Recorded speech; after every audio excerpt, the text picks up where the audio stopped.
Welcome to Spotlight. I'm your host, Jane Wernette. Today I'm joined by three local nonprofits, the League of Women Voters of Naperville, the West Suburban Irish, and SamaraCare.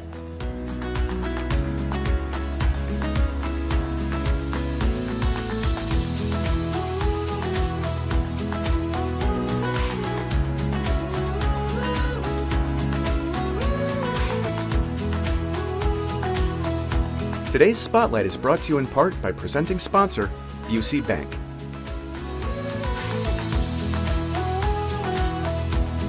You're watching Spotlight, and joining me now from the League of Women Voters of Naperville is Susan Craighead. Susan, always nice to see you. Welcome. And nice to be back here again. Thank you very much. You're welcome. Love the necklace, love the vote. Always good, always good. We're going to start right off with your mission. Talk a little bit about your mission. So our mission is empowering voters and defending democracy. I love that mission statement because it combines everything we do. Of course, we do voter service. We hold candidate forums, we register voters, we work on get out the vote efforts. But we also do a number of what we might call educational and advocacy activities. We send a league member to every city council meeting so that we can keep track of the important issues that are here in Naperville. We do studies on some of those issues. We take action when it's important. Okay, well, I love that. I think that's really a nice short, it's always nice to have a short mission statement. People can remember that. How do you feel that impacts the community? It impacts the community partly because, as I said, we keep track of what City Council is doing. We keep track of important issues in the city. We are able to take action on those issues. For example, we're doing a study on ranked choice voting. It's something that's come up recently. We keep track of the elections, the municipal elections, the candidate forums. We'll be doing candidate forums coming right up for all of the school districts, park district, city council, and those local elections are actually the most important vote that we have because it's what affects our day-to-day lives. Absolutely. Couldn't agree more with that statement. Now, what's a misconception or a common misconception that you hear about the League of Women Voters? Sometimes people don't really believe that we are nonpartisan because they see us advocating for our issues. And we do advocate for our issues. We are a political organization. But we are nonpartisan because we never support any candidate. We don't work for or against a candidate. We just try and get out the vote and help the voters learn about the candidates. Okay. So talk a little bit about, now, because you've been with the League of Women Voters for, a good amount of time. What was your original why that you got involved in? Is that the same why now? I became most involved with the League of Women Voters shortly after I retired. And like a lot of people, you're looking for a way to give back to the community. I had a long history of volunteer activities, the way many people do. But it was a time of political strife, and I tried out a couple of different things. And when I found the League of Women Voters, who are nonpartisan, who work with people to get the vote out, who take issues and take action on them, it was just the complete package for me. And I have to add that I work with some of the best people I can imagine, smart, engaged men and women in the community. Now, say a little bit about that, because I always find that interesting, right? It's the League of Women Voters, but you do have a lot of active men within the organization. We do have a number of active men. Our current treasurer is a man who is also now on the state board. It is, people have been unable to give up the name the League of Women Voters, though. There's such a strong history of suffrage, and it was so hard fought that the name just has stuck. Okay, but if you were sort of to say it, it sounds like you might be saying it's the League of Voters. You could almost call it the League of Voters. Okay. You really could. It encompasses students, and men and women, anybody who wants to be active in that capacity. Okay.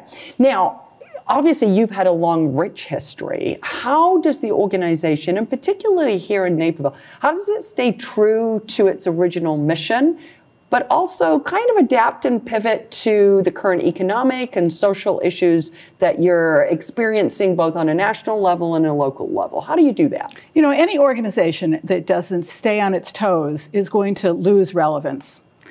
We made a number of changes, partly during COVID, to do a lot more online. Our candidate forums are online, so they're accessible to anyone.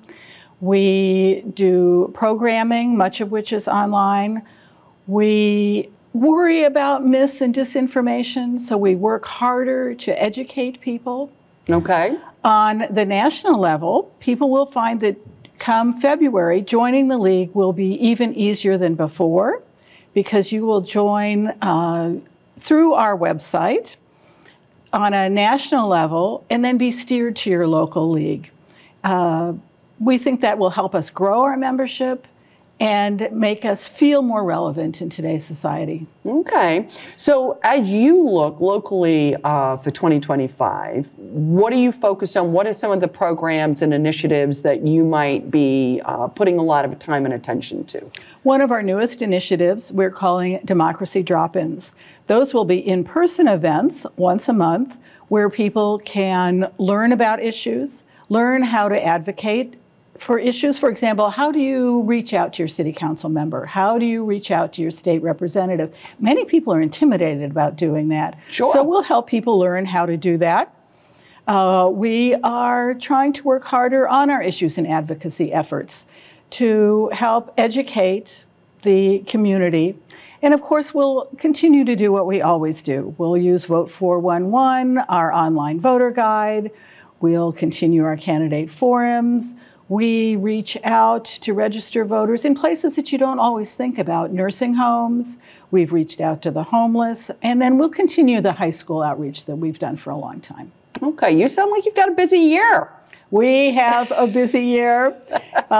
We've caught our breath in the cold weather, and now we're ready to go. Well, I wish you all the best. We thank you for all the efforts that you put to certainly educating the voters, such an important part of the process, right? An educated voter is a good voter.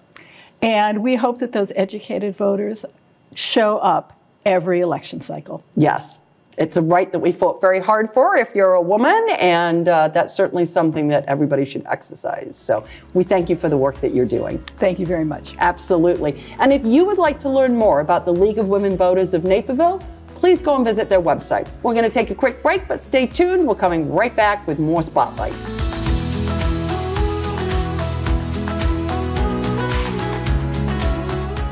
Today's Spotlight is brought to you in part by presenting sponsor, Busey Bank. This is the When Art Flourishes, Everyone Flourishes commitment. This is the Let's Revitalize Our Neighborhoods commitment. This is the Roll Up Our Sleeves and Pitch In commitment. This is Busey, where our commitment to strengthen our communities is a top priority. Through energetic, engaged volunteers, through monetary support and advocacy. Because Busey is more than a bank that does well, we're a bank that does good. What's the matter, boy? What are you trying to tell me? Is something wrong?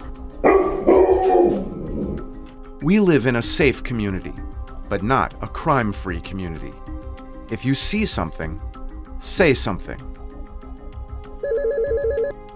Naperville Animal Crime Stoppers. Yes, I'd like to report a case of animal cruelty and neglect. Speak up for those who cannot speak for themselves.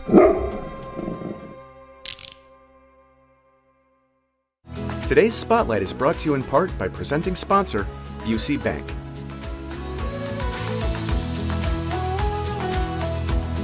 If you're just tuning in, you're watching Spotlight. I'm your host, Jane Wernette, and joining me now from the West Suburban Irish are Colleen Doyle and Tim Johnson. So good to have you both here. So good to be in the green. I absolutely love it.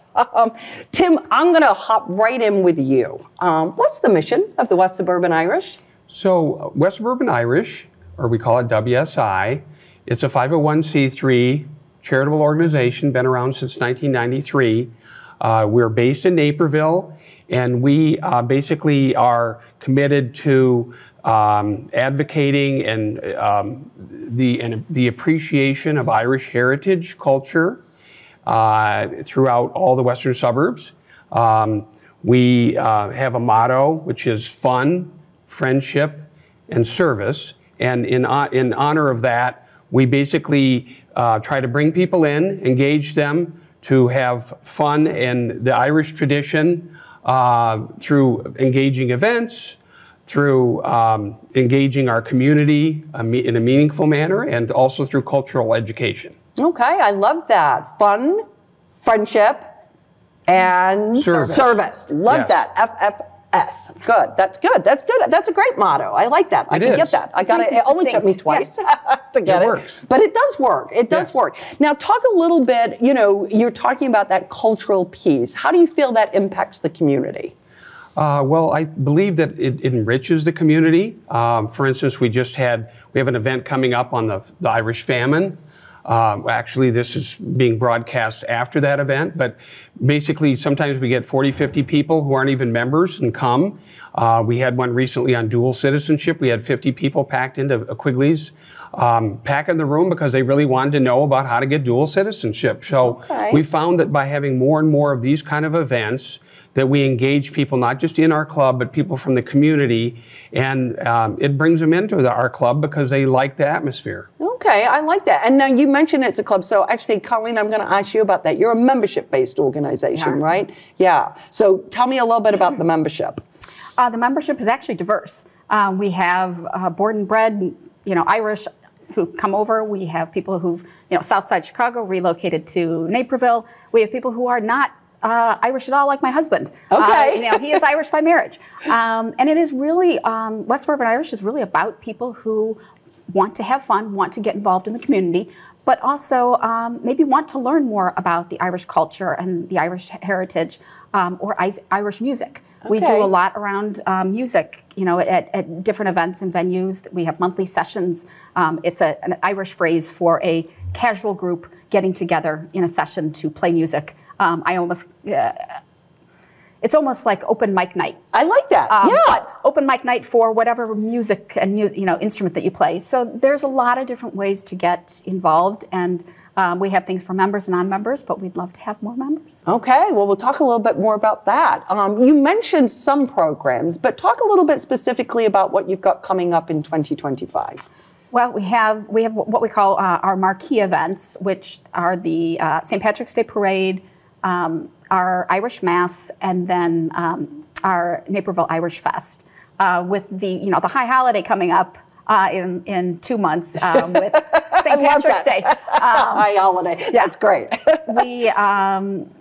We do, again, we have our sessions coming up each month. We also have quiz night every month.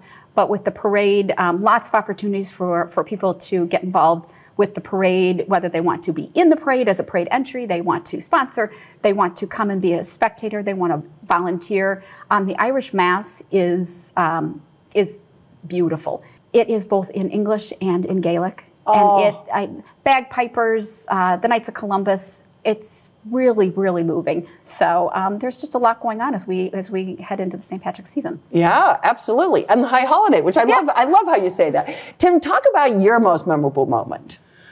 So in 2015, I was asked to fill in for Bob Welsh, who'd been our St. Patrick at that time for about almost 20 years. And he had hip surgery, so I got to be St. Patrick. And it was very magical. As it turned out, my daughter was the queen that year. We had to go to Potter's because Quigley was so full and was the queen and St. Patrick. So I arrived at Quigley's an hour late, and here was Brian Cunningham, the Grand Marshal, coming out, and he plays the bagpipes. He said, "Let me bagpipe you in." And so this was unrehearsed, and I just was St. Patrick the first time. He bagpipes me into the big white tent in front of Quigley's, turns around, and he calls me out to dance a jig. Because he's playing a jig, and I've never danced a jig. So the good thing about being St. Patrick is you have a long investment. So it covers your legs up. So I'm hopping up and down. I'm just faking it totally. And it just was so much fun. And I remember somebody said, "That's the best jig I ever saw." And I said, "That's the first jig I ever danced." And that's anyway, wonderful. it was so much fun. It just made my day. And if I could replicate that every year.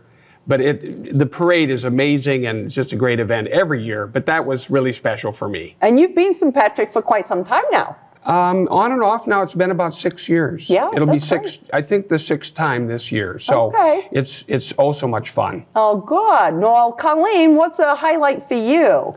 The highlight for me, ironically, as I'm very involved with the Naperville Irish Fest that is in September, which is what we kind of say it's the halfway mark to St. Patrick's Day.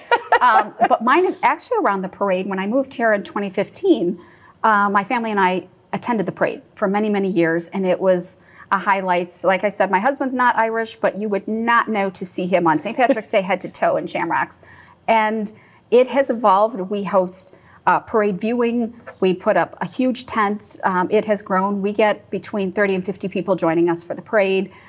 So it is actually what caused me to become involved with the West Suburban Irish. Is I wanted to give back to the organization that was bringing us so much joy, and so it was through the parade. And now I'm heavily involved with the with Irish Fest. And that's lovely. So, yeah. Well, you've created a tradition for yourself, which I think, Irish is very traditional, and you've created a tradition for yourself. Yeah, I've actually evolved my Christmas cards. It's too busy to send them out Christmas cards. We send St. Patrick's Day cards. Oh, I love that. That's a great idea. Wonderful. It's like an official, the high holiday. Why would you not send it then? As we wrap up, talk a little bit about how people can get involved with you. How can they help? However they would like. Tim and I always talk about this. The West Suburban Irish is very accommodating to whatever skill set you have, whatever schedule availability you have, we can make it work. If you just have a tiny bit of time, you're seasonally available, we can make it work. We all have superpowers. And so what is your superpower? And we can find a way to use that. We don't want somebody to feel that they're volunteering and they're doing something that is just awful. And let's uncover and use whatever superpower you have. So whether it's helping with quiz night or being there, just showing up and being at events, helping with the parade. We're always looking for people to get involved with even planning the mass. So you're really litigious and want to get involved with planning that mass. We have an opportunity. Tons of opportunity with Irish Fest. It takes a village and then some. So we have small little committees for the fest, so you can get really granular with an area that might fit your skill set, and you can go to our website and find out more about the events, how to contact us, and you name it. That's wonderful, because we want some fun, some friendship, and some service, right? Yes. Yeah, absolutely. Well, and actually with our service even, we have service awards that we give out to two students every year get a donation that they can use. It's all based on service. And then we have a member service award that we just started this past year, was the first year. And you mentioned Bob Welsh. It's named after him. Oh, lovely. So we have some service awards as well. Well, you've got a lot of things going. Yeah. It's busy. Yeah. And it's going to be a busy season. It's going to be really It's going to be a great busy. year. It's going to be a great year. We so appreciate you stopping by. Thank you so much, and we wish you all the best. We're hoping for a warm St. Patrick's Day for the parade. That would always be nice, right? And then hopefully a non-rainy day when it gets to Irish Fest. Absolutely. Well, thank you so much for having us, and happy early St. Patrick's Day. Thank you. Appreciate it. And if you would like to find out more about the West Suburban Irish, please go and visit their website. We're going to take a quick break, but stay tuned. We're coming right back.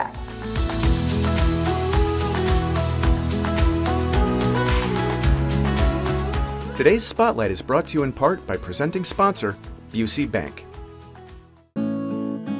This is the Run My Own Business dream. This is the colleges paid for dream. This is the retire early dream. This is Busey, where your dreams and possibilities become moments through trusted guidance and expertise, through lifelong relationships. Because we're here to help you achieve the life you've always envisioned. Today's Spotlight is brought to you in part by presenting sponsor, Busey Bank.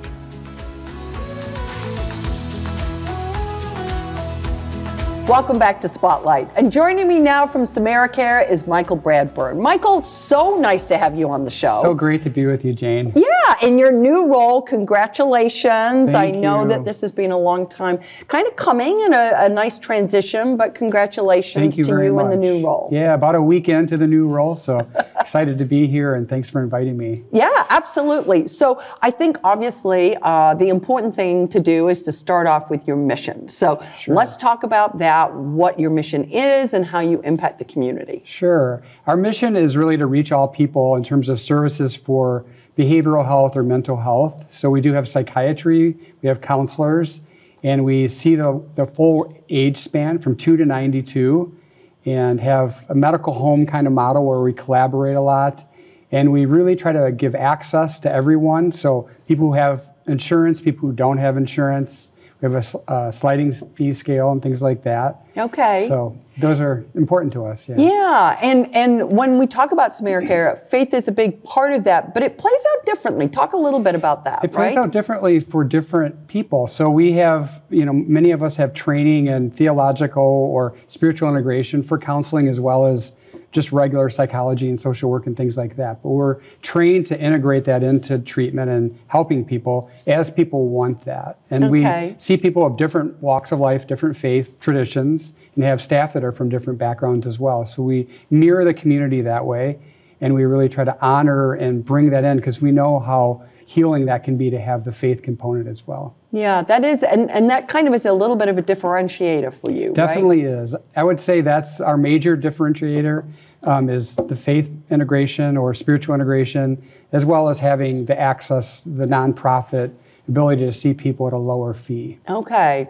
Now, in terms of kind of stories, because I think a lot of you're dealing with a lot of people's personal stories, right? Can you give us a couple of stories maybe of how SamaraCare has worked with different clients to meet their needs and what they've got going on? Sure. I mean, like I said, we see people that are very young all the way into older years. So we have a staff that's equipped to do that. And, I think of a young boy who came in who was struggling with a lot of anger and a lot of school reactions and getting home very upset, and just having a place to go and have some play therapy and have a way to have an adult who is attuned to him and able to help him on his journey to have a safe place to talk and process what was going on, and to see him make progress and the impact, and to be able to do better in school and adapt a little bit and learn some new skills and ways of normalizing his feelings and his anger, and also ways of managing them a little more skillfully. That's one on the younger end. Okay. And I think of, middle adults who are sorting through life transitions and existential questions, trying to sort out what's next, and really seeing maybe symptoms of depression, anxiety, really feeling depleted, discouraged, coming in, again, finding a counselor that's a good fit for them, that honors them, sees them, and is able to help them, not with a template or one certain way of helping them, but really seeing who they are, talking to them, building that trust and that connection, and then seeing them going from a very discouraged person, having a hard time in the mornings, to really starting to have a little more zest for life, and being able to engage more and figure out what's next for them. So it's really exciting to see that. Think of couples who come in that are really in a rough spot in their marriage, and having somebody who can be balanced, see both perspectives, help bridge some of the gaps in communication, help with some past healing, and help them move forward in productive and healthy ways. To see that happen, when I've been a part of that process, or when I've seen colleagues see what the results they get, that's, to me, amazing to see, because without that, things can go on a different course, whether it's individual or with families or with couples. So to see that help and support in the lives that are changed for the better. And I think of older adults who are sometimes isolated and lonely, especially during COVID, and are still getting out, and some challenges there, but having a place to go and get the support they need. It's just amazing to see the colleagues that I have and all that they're doing. Yeah, I think there's an old saying, right? A trouble shared is a trouble halved. Do you believe that? That makes sense to me. Yeah. I feel like, a lot of what it's that opportunity to kind of talk it through, right? With somebody who's responsible and neutral and all of those things. Doesn't try to fix listens and can really normalize and relate with the challenge. What got you to start working at SamaraCare? Well, when I graduated with my Master of Divinity, Master of Social Work, I was double qualified. I taught to them back in the early days, and then I went into a different setting. I stayed in a church setting as a pastor. Okay. And then when I was looking at what do I want to do next after being there for a long time, I always knew about SamaraCare. And I knew of Scott and I knew of the whole organization and made a lot of referrals over the years. So then at that point, reached out to them and was able to work out being there. So I always had SamaraCare on my radar, even since graduating, and knew and trusted the organization as a great organization. And it's been just a wonderful opportunity. I've been with the organization since 2010. Wow, yeah. So you've got good background in it, and you certainly got to see what you were bringing in your flock, at the church, right? So that's also, I'm sure you heard a lot of people's troubles in that role and in that capacity as well. Definitely, and throughout the lifespan, from births and baptisms to deaths and funerals, there's a lot in that. Initiatives for 2025. What you got going? What's new and on the horizon? Well, we brought in a new group in May from Wheaton, so we have some more psychiatrists. Okay. And we have some more psychologists and social workers. So we're growing that way and really found some like-minded folks there. So as we bring in and continue to grow psychiatry, another initiative that we have is a psychiatric nurse practitioner who's really helped us reach more people through those services. We're looking at a little more at wellness. So we have some initiatives related to parenting type classes, social skills classes, things that are not just therapy, but are other ways of helping people grow and have support. A little bit preventative? Actually. Okay. Yeah. So those are some things, and continuing to hire, look for people that are wanting to come into a place like we are, which is, inclusive, collaborative, and really values the spiritual integration. Yeah, that's and I know that there's a short. I mean, one of the upsides and downsides of COVID is I think more people were suddenly feeling it was okay to seek help, and but that put a lot of pressure on your field of having enough people to be able to service that need, right? Definitely. But it is encouraging. We're talking to a lot of people that are just this week somebody that's finishing her master's degree in social work, so there seems to be a lot of younger people that are going in and are finishing up soon, and it's probably started right around COVID time. So it's really encouraging to be meeting some of these new people that are coming out of school. That's great. Well, listen, as we wrap up, something that's really exciting to you that's in the future, part of your vision for SamaraCare, what would that be? What's getting you up in the morning? Yeah, the idea of being able to help people who are at various points in their lives, who are struggling to some degree and need support, whether it's psychiatry, whether it's counseling, whether it's parenting skills, and looking at the impact that we can really make in the community and continuing to do that and grow that, keeping the solid, great quality, and also expanding who we're able to reach with our services and with the support that we offer. You're ready. You're ready for a great year, I can tell you. A lot of enthusiasm, a lot of excitement. Thank you so much for stopping by. We so appreciate it, and thank you for the good work that you're doing in the community. Thank you, Jane. Thanks for inviting me. Absolutely. For more information about SamaraCare, please go and visit their website.